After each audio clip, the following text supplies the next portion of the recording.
Vocês nasceram em um tempo bom, em um tempo fácil, mas amados jovens, rapazes e moças, meninos e meninas, os ventos começam a soprar no sentido contrário. É necessário atentar para isto. Vocês conhecem a história dos 3 porquinhos? Conhece?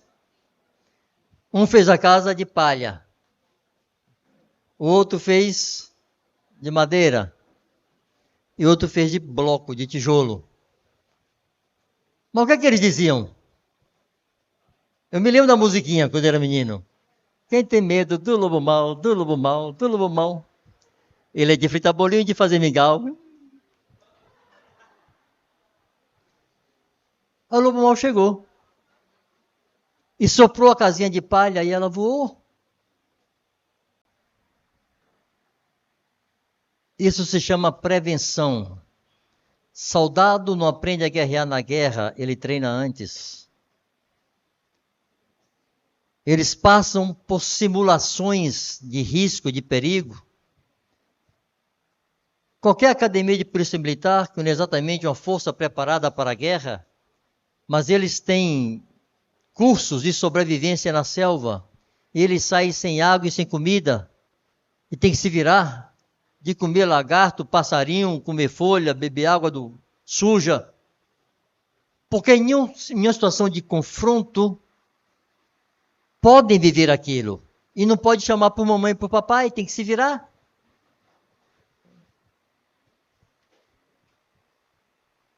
Então, o soldado adquire resistência e capacitação para a guerra antes de ir para a guerra.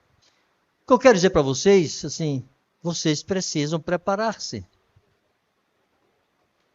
Não fique achando que está na valsa. Vai piorar.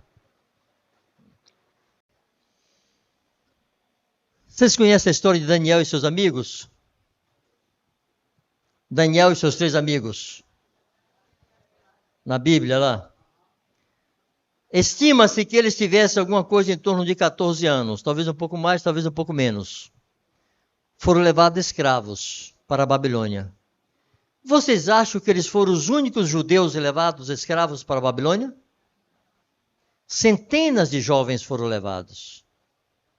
Possivelmente seus pais foram mortos. Possivelmente. Foram dizimados. A cidade foi destruída, queimada. E aqueles jovens levados, amarrados como escravos, lá foram treinados para serem nobres, mas foram levados como escravos. Sadraque, Mesaque, Abednego e Daniel se afirmaram como jovens tementes a Deus. Mas quantas centenas de outros jovens judeus foram engolidos por Babilônia? Já pararam para pensar? Que vários contemporâneos deles que foram com eles se perderam em Babilônia? Participaram das iguarias de Babilônia? E participaram da idolatria de Babilônia? Qual era a diferença daqueles 4 jovens para os demais? Se vocês fossem levados em iguais circunstâncias, em iguais condições, vocês fariam parte desses 4? Ou dos demais que se perderam? Está lá escrito que um garoto de 14 anos assentou firmemente no seu coração: não vou me contaminar com as iguarias de Babilônia. Alguém aqui tem 14 anos? 14 ou menos? Você tem 14, camarada? Nem tem 14 ainda? Ah, muito bem, tá certo. Deixa a mão para cima, você também?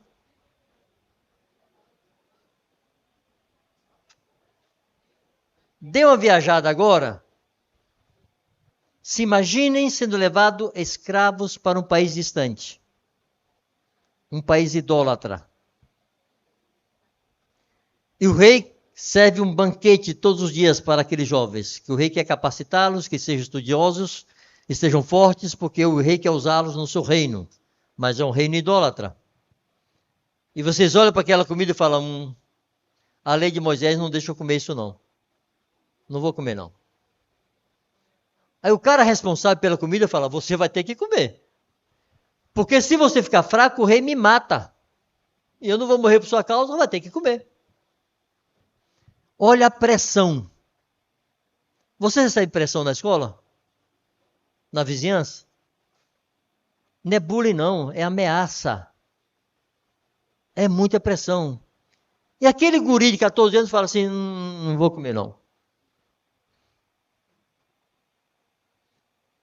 Mas ele é sábio e diz, faz o seguinte, por 10 dias me dê apenas legumes e água. Não quero vinho e não quero essas iguarias aí não. Só quero água e legumes. Se eu ficar fraco, então você me dá essa comida aí. Mas se eu ficar forte, você me deixa comer só isso? O que o rei quer não é que eu fique forte, então? E fizeram o teste.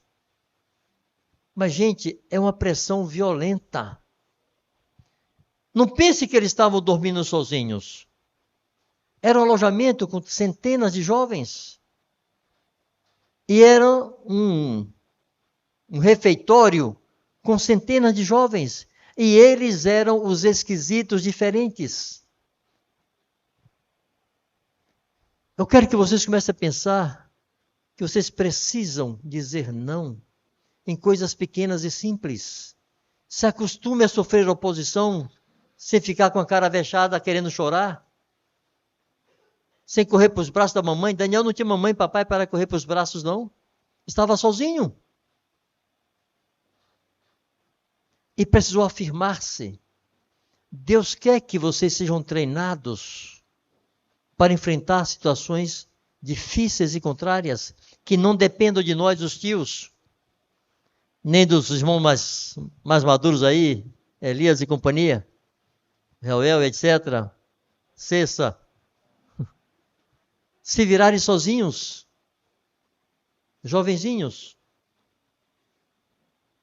sem ter as irmãs são referência para você e os irmãos são referências para você, sozinhos. Por que vocês acham que o menino de 14 anos disse, não vou comer disso não? Porque contraria a lei de Deus. Primeiro, ele conhecia a lei de Deus. E você precisa conhecer os mandamentos do Senhor e a vontade do Senhor. Segundo, ele concordava e cria na lei de Deus. Virou a sua lei. Era a sua verdade. Terceiro, ele tinha uma consciência que não lhe permitia contrariar aquilo.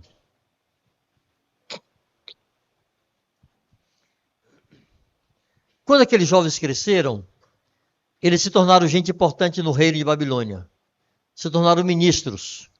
Um dia, Nabucodonosor mandou convidar os seus grandes, os generais e os ministros, e os chefes, e seria o equivalente ao judiciário de hoje. Equivalente a juízes. Nabucodonosor convidou a nata do seu império, de tudo que é lugar da terra. O império babilônico era muito extenso. E vieram ali todos os nobres. Nabucodonosor fez uma estátua de 50 côvados, cerca de 25 metros, um pouco menos. Uma estátua de ouro. Ele disse, quando tocar a trombeta, todos vão se ajoelhar e adorar a estátua de ouro. Olha, não estava a plebe, não estavam os pobres, não estavam os trabalhadores, estavam os generais, os comandantes e os nobres. Estava o Congresso Nacional, Supremo Tribunal Federal, os generais, só tinha gente da nata. Aí toca a trombeta. Todo mundo se ajoelha.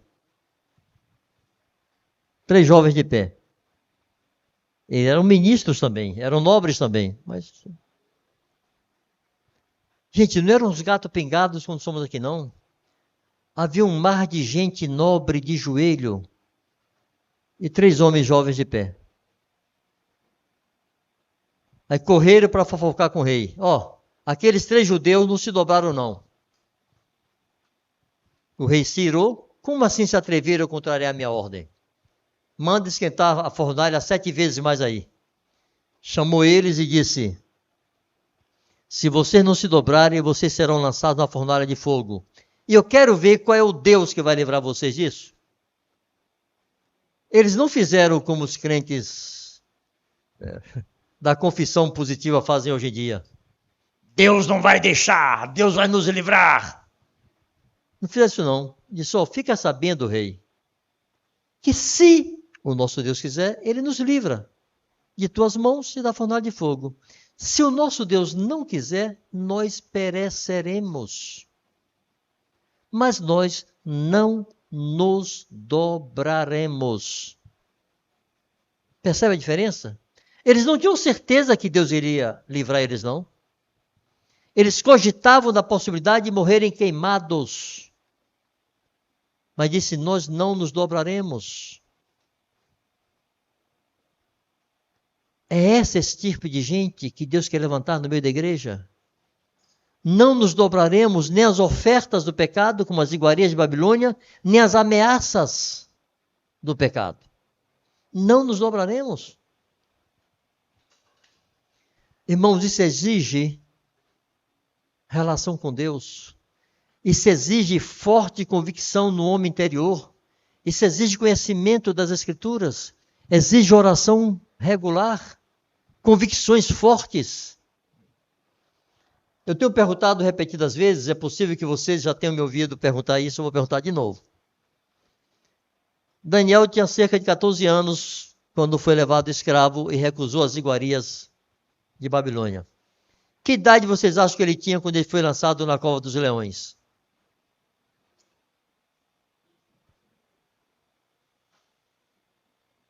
15? Não. 70? Que mais? Quanto? Não vi. 16? 15, 16, 70? Ó. Pense bem, ó. Ele foi com mais ou menos 14. No tempo de Nabucodonosor. Aí Nabucodonosor morreu. Entrou o filho de Nabucodonosor. Aí veio Ciro e destruiu e venceu e matou o filho de Nabucodonosor. Aí Ciro morreu. Aí veio Xerxes. Já tinha passado umas 3 ou 4 dinastias lá de reis. Daniel deveria ter no mínimo 70 anos.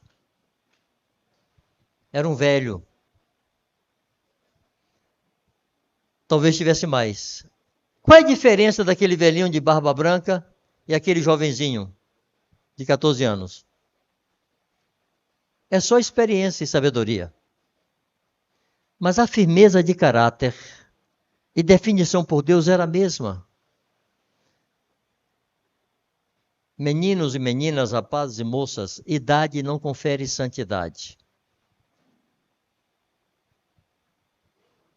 Idade não confere compromisso com Deus. Idade não define fidelidade a Deus. Se você não consegue ser fiel ao jovem, você não conseguirá ser fiel ao velho.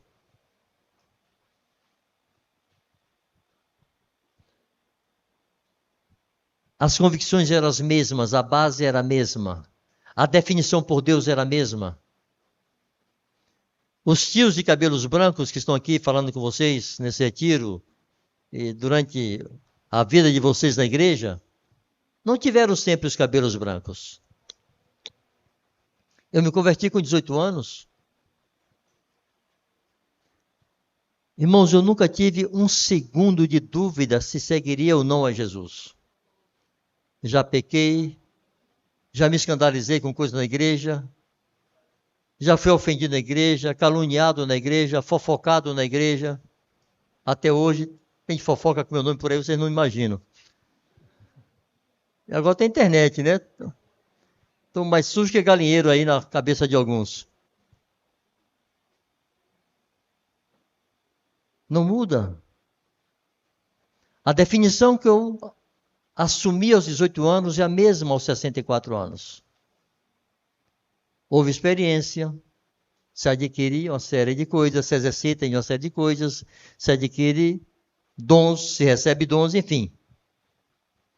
Mas a definição é a mesma. Não pensem que quando vocês estiverem mais maduros, vocês serão mais santos. Isso é um engano. O Espírito Santo que santifica um velho, santifica um jovem. O Espírito Santo que dá poder a um velho, dá poder a um jovem. Que dá ousadia, intrepidez, confiança a um velho, dá a um jovem. Estevão era um jovem solteiro. Primeiro mártir do Evangelho.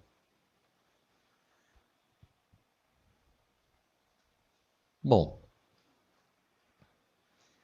queria falar só mais duas coisas para nós caminharmos para o encerramento. Primeiro, é que está na mão de vocês, jovens, definir o que nós teremos adiante. Eu queria que vocês fizessem um exercício hoje, mais tarde, na hora de dormir.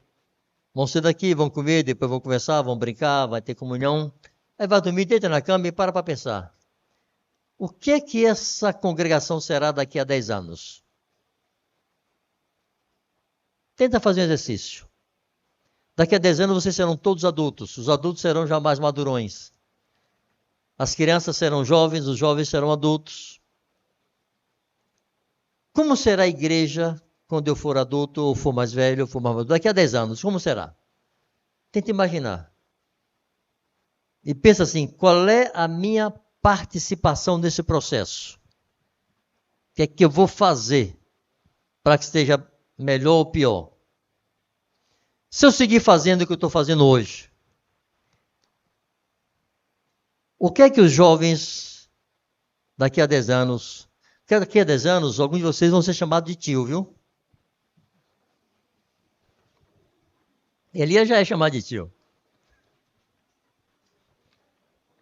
Vocês serão coroas daqui a 10 anos, alguns.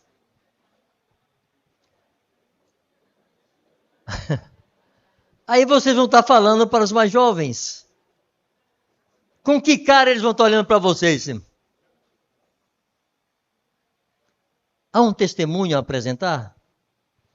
Vocês terão histórias de fidelidade para contar?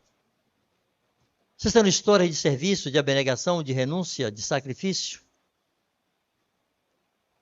De doações, de serviço, de hospitalidade, de pregação do Evangelho, de socorro aos necessitados? Que histórias vocês vão contar para as crianças daqui a 10 anos? Porque o que você fizer daqui a 10 anos será essa congregação daqui a 10 anos.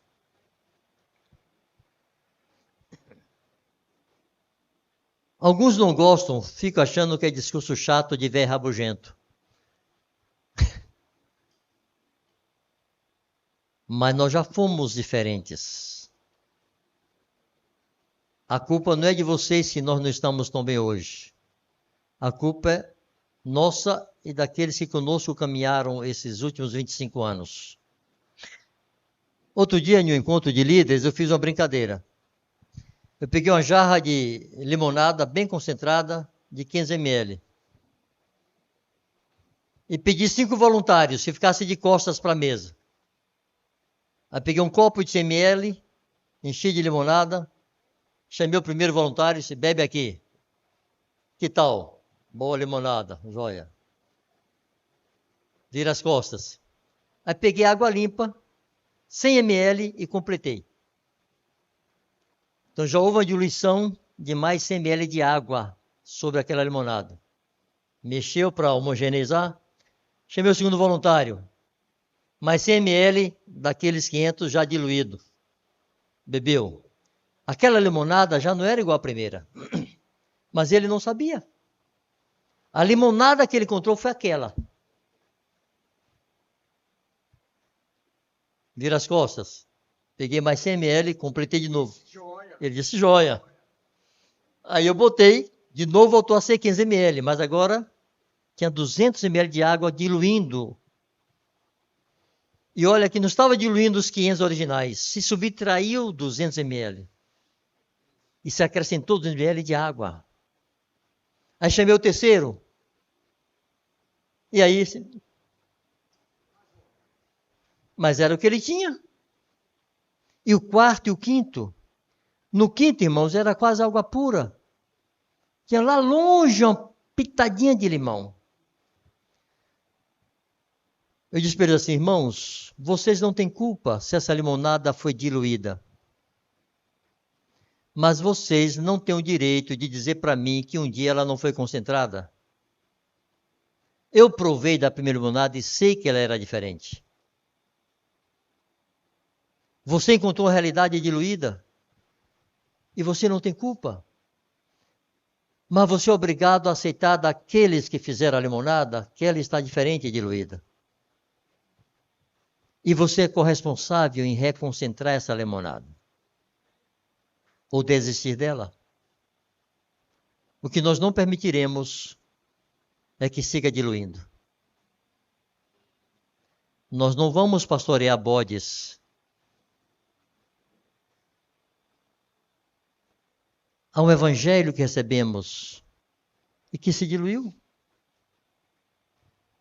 Lhes é dada a oportunidade gloriosa de participar de um processo de resgate de verdades, aplicando-as em suas vidas.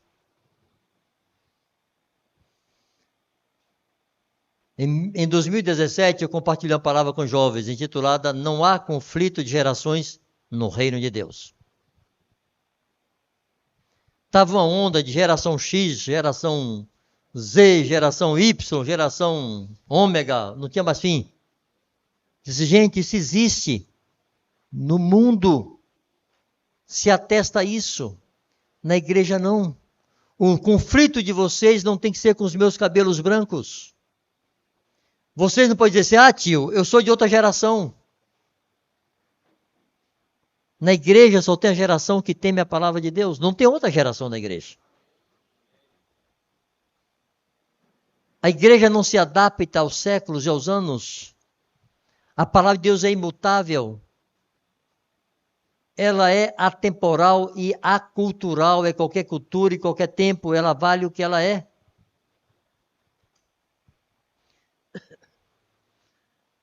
Eu disse assim, o nosso conflito não é de idade. Nosso conflito é de valores. E contei duas histórias. Contei uma quando era um menino de 10 anos de idade. Lá em Tororó da Bahia.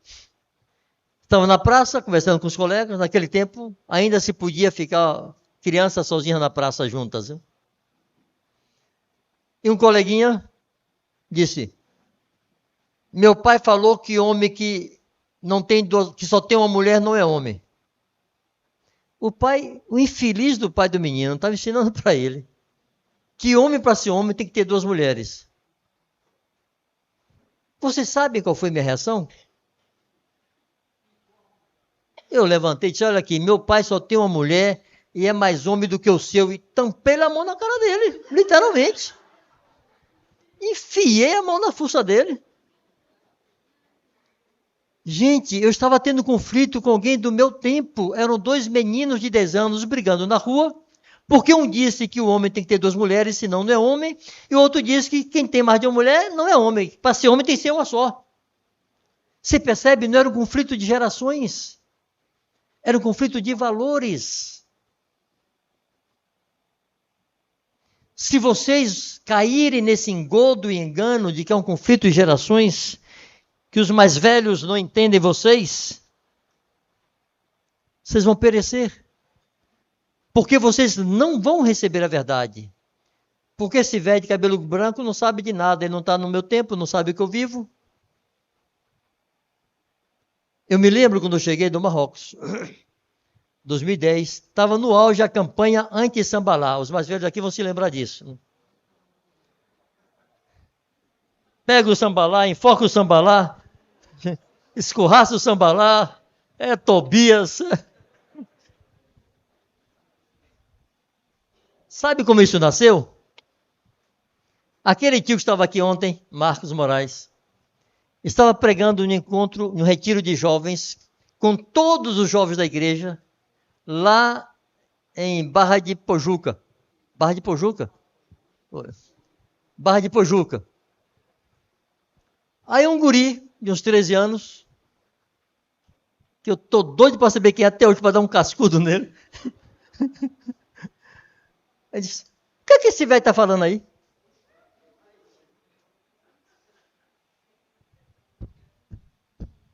É um velho falando aí. Essa mentalidade estava entrando. Tinha pastores com esse discurso. Temos que entender que agora a geração X pensa não sei o quê, a geração Y pensa não sei o quê, a geração Z não gosta de ser ensinada porque tem autonomia, vai lamber sabão. Geração A, B, C ou Z teme a palavra de Deus, obedece ela.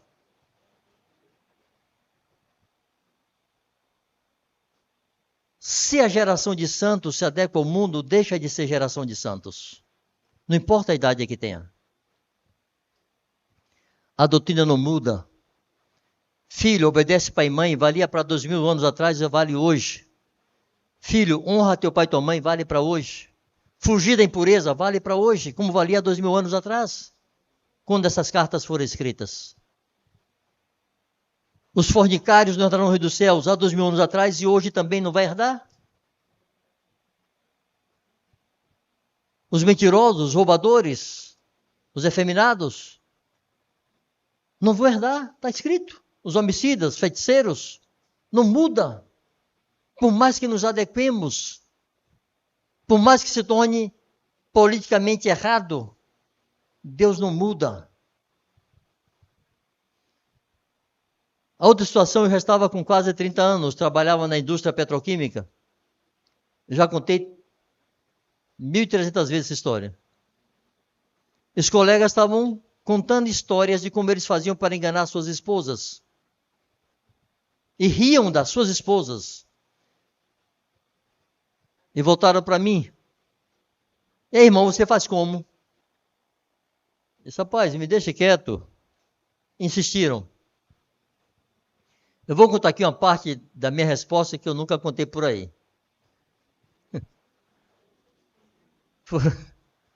Falei 3 coisas. Primeiro disse, rapaz, a hora que eu quiser ser um adúltero, eu posso ser. Mas vocês nunca saberão a glória da exclusividade. Vocês nunca vão saber a glória que é ter uma só mulher. E pertencer só a ela e ela só a você. Vocês nunca saberão o que é isso. Mas eu posso ser um adúltero a hora que eu quiser. Depois eu disse, ter várias mulheres, ter várias fêmeas, qualquer cachorro pode ter. Ter uma mulher só é coisa de homem, eu sou homem. Se você quer ser cachorro, o problema é seu. E eu disse uma terceira coisa. Sabe o que vocês estão fazendo aqui comigo? Vocês estão me dizendo que tem uma prostituta na esquina e outra em casa. Você está dizendo minha mulher é prostituta? Eu não. Você está dizendo que sua mulher é. Você está tratando sua mulher como se ela fosse.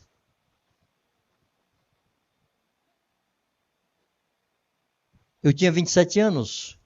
Eles tinham a mesma idade. Não era um conflito de gerações. Era um conflito de valores. Um menino de 10 anos, ao casar e estar com quase 30 anos, pensava a mesma coisa. O homem só tem uma mulher. Danielzinho de 12 anos, Danielzão de 70 anos, pensa a mesma coisa. Se você se adequa ao mundo agora, você se adequará ao mundo com 70 anos. Se você não enfrenta o mundo agora, você não enfrentará o mundo quando tiver 40 ou 30 anos. Se você se envergonha das palavras de Cristo agora, você se envergonhará das palavras de Cristo quando tiver 30 ou 40 anos. Não é uma questão de experiência. É uma questão de definição em seu coração e de temor a Deus. Vocês têm um desafio. Amarem e temerem a palavra de Deus mais do que a geração de seus pais. Vou tentar resumir rapidamente aqui a história do exílio de Israel e da restauração de Jerusalém. Por séculos, Israel ofendeu a Deus, pecando, idolatrando, adulterando, e Deus trouxe juízo. Deus disse que levantou Nabucodonosor como um martelo do mundo para destruir nações, e destruiu Judá. E levou o povo judeu cativo para a Babilônia. Mas o Senhor prometeu a Jeremias que 70 anos depois, ele traria o povo de volta. E Daniel descobriu isso lendo o livro de Jeremias. Ele descobriu que chegou a 70 semanas. Então vamos voltar para Jerusalém. Ele foi orar. E o povo voltou. Ciro invadiu Babilônia e liberou o povo judeu para voltar. O povo voltou e depois de estabelecido, eles começaram a fazer as mesmas coisas que tinham trazido o juízo de Deus sobre eles. Aí Esdras, sacerdote, eu acho que isso está no livro de Neemias, mas conta a história de Esdras, eu acho que é Neemias 9 ou Neemias 10.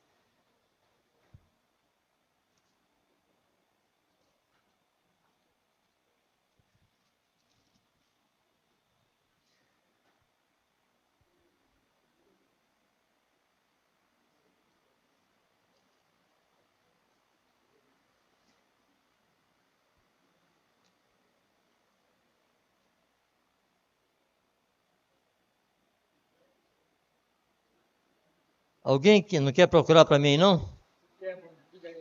Quando Esdras reúne o povo, quando chega a ele a notícia que os judeus estavam se casando com as mulheres gentias, e Esdras se desespera, ele vai à praça pública, ele rasga suas vestes, se assenta sob pano de saco e cinza, arranca sua barba e seu cabelo, em sinal de humilhação, e chora. Neemias 8. Neemias 8. Aí está escrito assim: então se acercaram de Esdras todos os que temiam e tremiam da palavra do Deus de Israel. Eu falo para vocês que nós estamos vivendo um tempo de resgate de verdades. Alguns de vocês já me ouviram falar muitas vezes sobre corrigir os desvios. Houve desvios. Muita gente nasceu dentro de desvios, aprendeu errado. Que não é o evangelho que nós cremos, mas estava sendo ensinado assim. Nós tivemos pastores ensinando coisas equivocadas entre nós. Pastores que já não estão entre nós. Está sendo um trabalho gigantesco resgatar essas verdades, porque há toda uma multidão que não recebeu e não creu nessas verdades. Mas está entre nós contado como discípulos. Uma vez eu disse em uma reunião de presbitério, eu temo que tenhamos chegado a um grau de diluição irreversível, a menos que Deus faça entre nós um avivamento Gideão e que a multidão vá embora, para que fique aqueles que amam, temem e tremem da palavra do Senhor. E eu tenho esse temor, que nunca mais recuperemos o nosso evangelho, a menos que cada um de vocês tome a peito isto e creia no evangelho que receberam. Entendam que a limonada diluiu, que não é culpa de vocês, mas diluiu. Pois façam parte daqueles que vão reconcentrá-la. Reconstruir esses muros que caíram. E jovens, passa por vocês, não passa só por nós. Eu gastei meus últimos 14 anos lutando contra isso. Embates, tensões, embates graves com irmãos do nosso arraial. Para dizer, não é assim, está errado. Tive uma conversa com o líder. Aqui está um pouco de lavar roupa suja dentro de casa, tá? Está na hora de filho mais ou menos crescido saber que a família tem problema e se envolver com o problema da família. Ele era do núcleo do setor. Era discipulador de outros líderes, potencial presbítero. Ele me disse assim, eu não quero que os meus jovens se envolvam com os jovens da igreja. Como isso? Não, porque o jovem da igreja tem assim, mas os meus jovens, os seus jovens não são da igreja?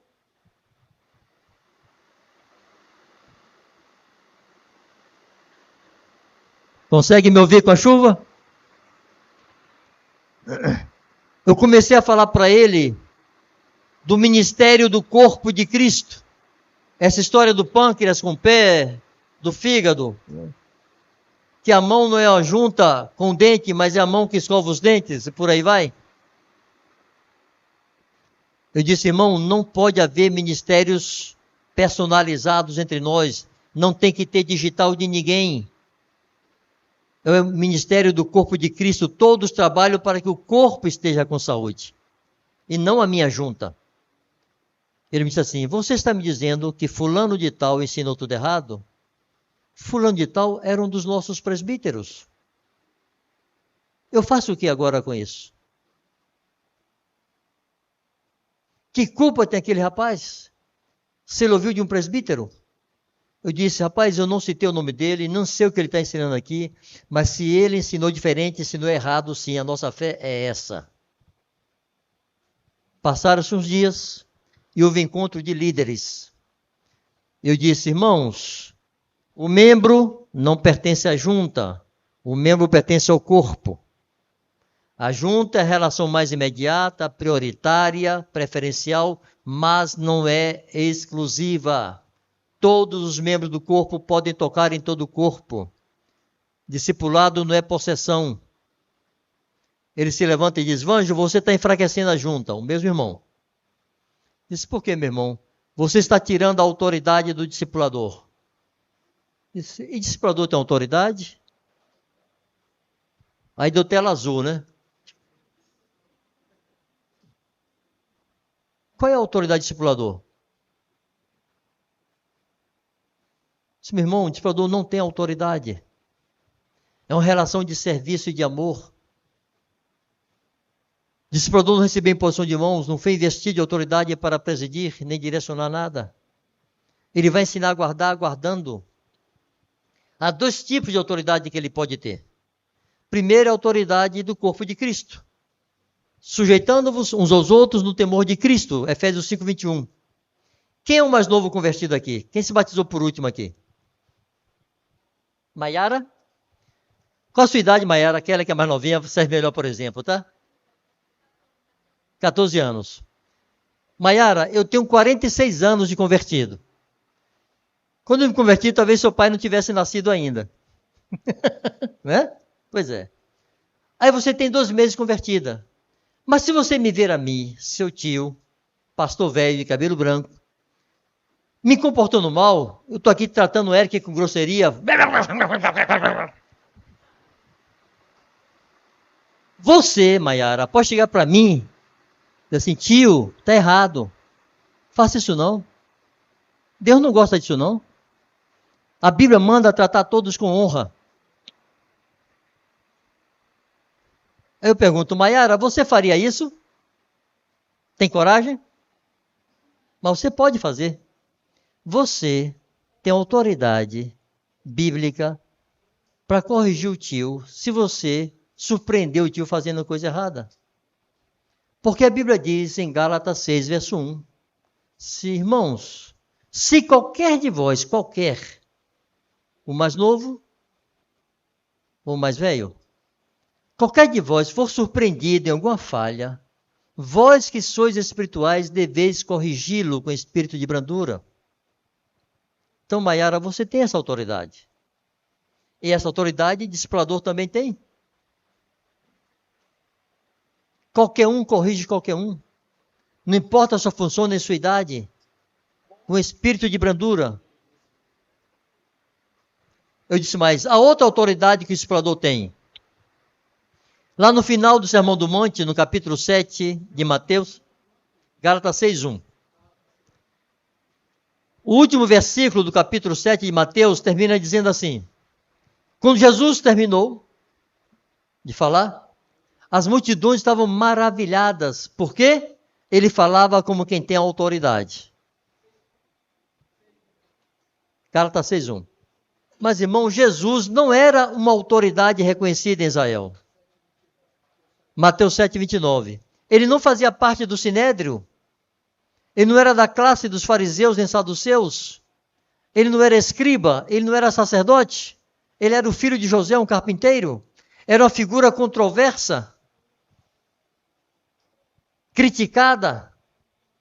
E qual era a autoridade que ele tinha? do testemunho. Ele ensinava o que fazia, ele fazia o que ensinava. Os fariseus ensinavam, mas não faziam. Os fariseus ensinavam bem. E Jesus disse aos discípulos em Mateus 23, façam tudo o que os fariseus disserem, porque eles ensinam bem. Mas não os imitem suas obras, porque dizem e não fazem. Essa autoridade o discipulador tem, do seu testemunho. Ele desafia o discípulo com sua vida. Ele inspira. O discípulo confia. Vê nele sabedoria, prudência, temor de Deus. E obedece com facilidade às instruções que recebe. Mas isso não é a autoridade de investidura. Em todo tempo, em todo lugar, com o exemplo e com a palavra. Isso é o discipulado. Em todo tempo, em todo lugar, com o exemplo e com a palavra. Aí aquele rapaz me disse assim, você chegou do Marrocos, está querendo mudar tudo. Disse, meu amigo, não estou querendo mudar nada não. Eu quero trazer de volta para onde estava quando eu saí daqui. O que você está ensinando é errado. Você aprendeu errado. Você nasceu dentro de um desvio. Porque 14 anos antes de você se converter, eu disse para ele assim, eu me lembro quando você se converteu, foi 14 anos atrás. Mas 14 anos antes de você se converter, nós já ensinávamos essas coisas que eu estou dizendo. Então eu não estou mudando, eu estou corrigindo. É constrangedor. Mas é necessário. Então ele diz que estou há 14 anos, desde que voltei, brigando por isso. Qual é a fé que recebemos? Só que é o seguinte, daqui a mais 14 anos,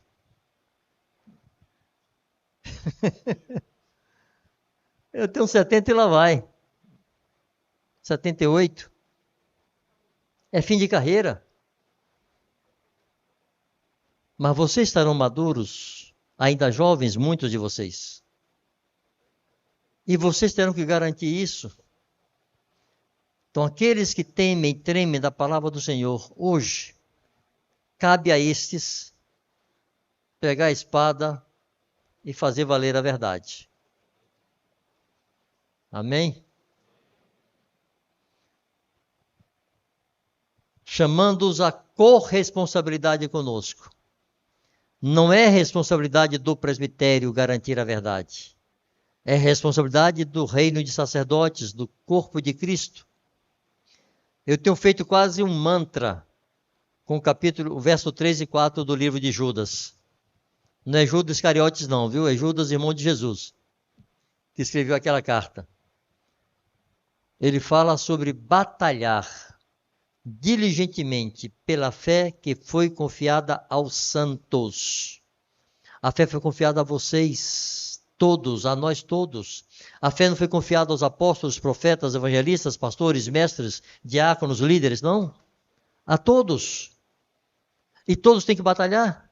Sabe uma frase que já estava me dando alergia, eu já estava ficando irritado quando eu vi essa frase? Alguém vinha dizer, olha, Vanjo, aconteceu assim, assim, assado. Eu disse, bom, então vamos lá falar com a pessoa. Eu não. Eu não vou não. Porque o galho quebra num lado mais fraco, vai sobrar para mim. Não quero não. Se você não vem, vira fofoca, irmão. Eu vou chegar e dizer, olha, fulano, eu soube que você fez isso, isso, isso. Quem falou? Não posso dizer não. Isso é fofoca. Como assim não posso dizer?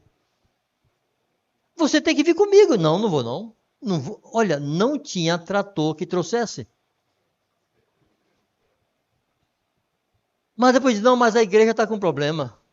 Ninguém faz nada. Sim, faz quem viu. Eu não vi. Você viu, me leve lá e você comigo diga, eu vi, você fez sim. Ah, mas vai sobrar para mim sim.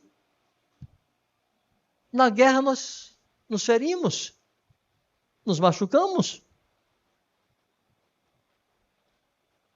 Há um preço, mas há um prêmio. Há um prêmio da aprovação de Deus. Há um preço, mas há um prêmio. A última coisa. eu queria muito ver vocês todos tomados da alegria da esperança. Paulo diz assim: alegrai-vos na esperança. Sede pacientes na tribulação. Perseverai na oração. Houve momentos em minha vida, muitos momentos, que a única alegria que eu tinha era pensar assim: eu vou ver Jesus. Com tudo acabar, eu vou ver Deus. Irmão, é essa alegria que consola os filhos de Deus, é essa esperança que consola os filhos de Deus, que anima, que renova, que faz perseverar. Eu dizia mais cedo com os irmãos em Feira de Santana, que o mesmo ambiente que produz mártires e heróis, produz covardes e traidores.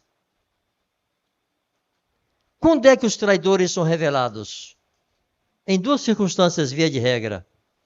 Quando lhe é oferecido um prêmio, e para se dar bem ele trai, e como Judas fez, ou quando ele sofre.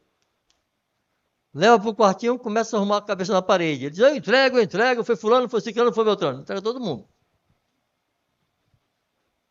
Quando é que nascem os heróis e os mártires? Quando rejeitam os prêmios da injustiça e quando sofrem, mas não traem.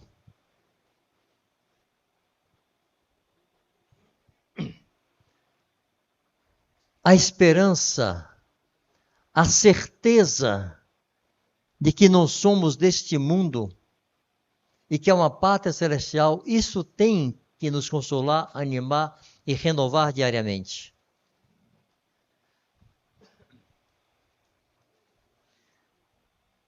Vocês estão vivendo naquela geração que Paulo diz, em 2 Timóteo 3, a partir do verso 1, ele diz assim: nos últimos dias sobrevirão tempos difíceis, porque os homens serão, e começa a dar uma lista muito feia.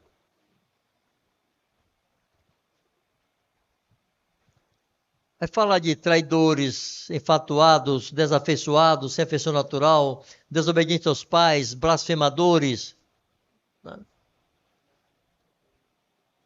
Sem compaixão, mais amantes dos prazeres que amantes de Deus. Será que naquele tempo não havia traidores? Nem blasfemos? Havia. Judas foi um traidor. Paulo se auto-intitulou ele mesmo um blasfemo e insolente antes de se converter. Por que ele diz os homens serão blasfemos? Não havia. A diferença, irmãos, é que em todo momento da história sempre houve manifestações de perversidade, de gente muito ruim, mas sempre houve uma massa que só quer trabalhar, viver tranquilo e não sai fazendo maldade por aí. Gente que nem convertida é, mas que gente sensata, gente séria, gente boa. Sempre houve, que reprova aquelas coisas ruins. O que Paulo está dizendo é que nos últimos dias, o padrão vai ser aquilo ali. O normal vai ser aquilo ali. É isso que Paulo está dizendo. Vamos ler a lista? 2 Timóteo 3.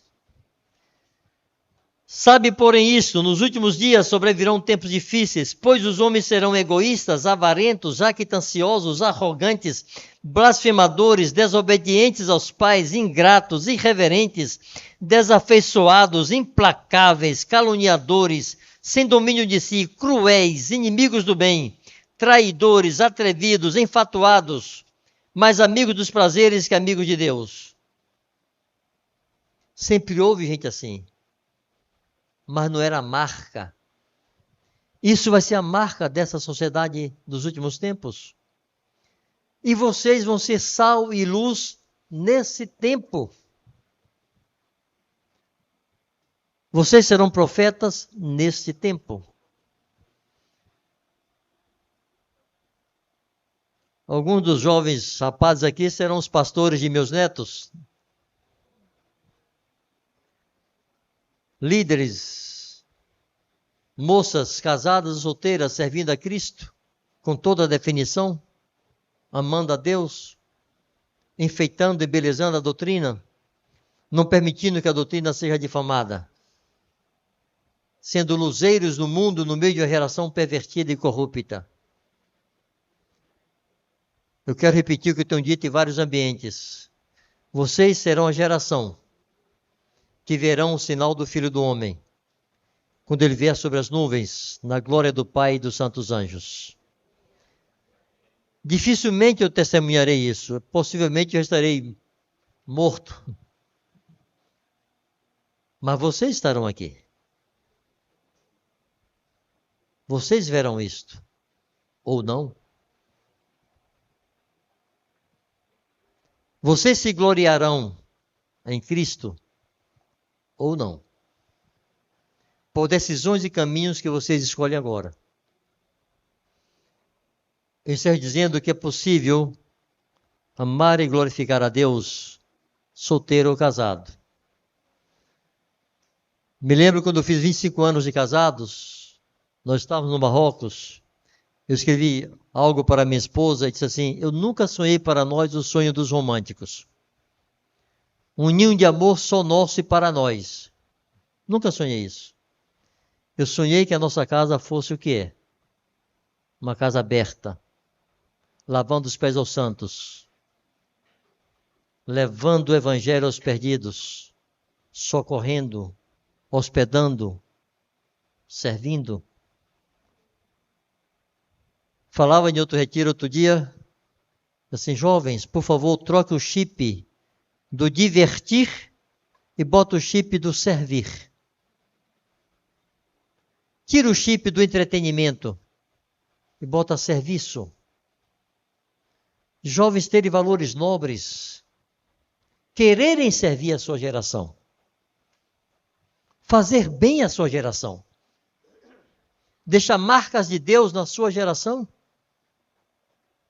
que se lembre de vocês com pessoas que amaram, serviram, pregaram, socorreram, abençoaram, solteiro ou casado. Tem menininhas aqui muito jovens, temos irmãs mais maduras. Eu quero dizer a nossas irmãs mais maduras que eu tenho imensa admiração por vocês. Vocês são um troféu nas mãos do Senhor. Porque vocês poderiam se corromper e tiveram muita oportunidade para isso. Mas não amaram o prêmio da injustiça. E Deus pode apresentá-las ao mundo e dizer: são minhas filhas. Você não as contaminou. Porque muitas meninas podem pensar: eu tenho que me realizar casada. Não, não é verdade. Você pode se realizar solteira ou solteiro. Irmãos, eu sou um incentivador de casamentos. Eu queria que todo mundo casasse. Mas eu sei que muita gente não vai se casar e isto glorifica a Deus. Muitas vezes mais do que em um casamento. Há um livro que eu gostaria que vocês pesquisassem, tentassem achar e lessem, intitulado A Morada da Sexta Felicidade. A história de uma enfermeira inglesa que foi servir na China, sozinha.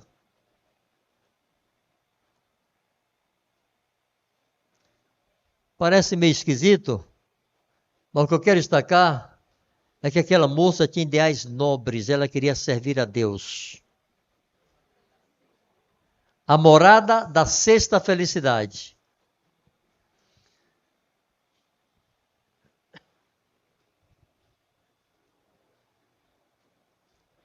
É possível viver para servir. Conhece a história de Ruth? Aqui para as meninas, né? Vocês já viram em um casamento o noivo e a noiva botarem no convite lá? Não me instes para que te deixe, nem me insistas, nem insistas para que te abandone. Onde tu fores, irei eu. Teu povo é meu povo, teu Deus é meu Deus. Onde pousares, pousarei eu. Onde morreres, morrerei eu. Aquilo não é a declaração de um noivo para uma noiva, nem de uma noiva para um noivo, não, viu? É a declaração de uma jovem viúva para a sua ex-sogra. Noemi foi para a terra de Moabe, com seus 2 filhos. Os 2 filhos se casaram com 2 moças moabitas. Os moabitas eram inimigos dos judeus, dos israelitas. Aí aqueles 2 rapazes morreram e ficaram 2 viúvas jovens. E Noemi, aquela velha sogra, disse: olha, vocês são jovens, são bonitas, se casam de novo, refaçam sua vida, eu vou voltar para minha terra. Uma das noras disse: ô sogrinha, você é tão querida, mas...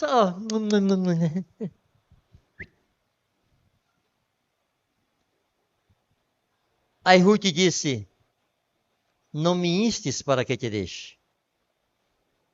Não insista para que eu te abandone. Porque minha sogra, onde você for, irei eu. Onde você pousar, pousarei eu.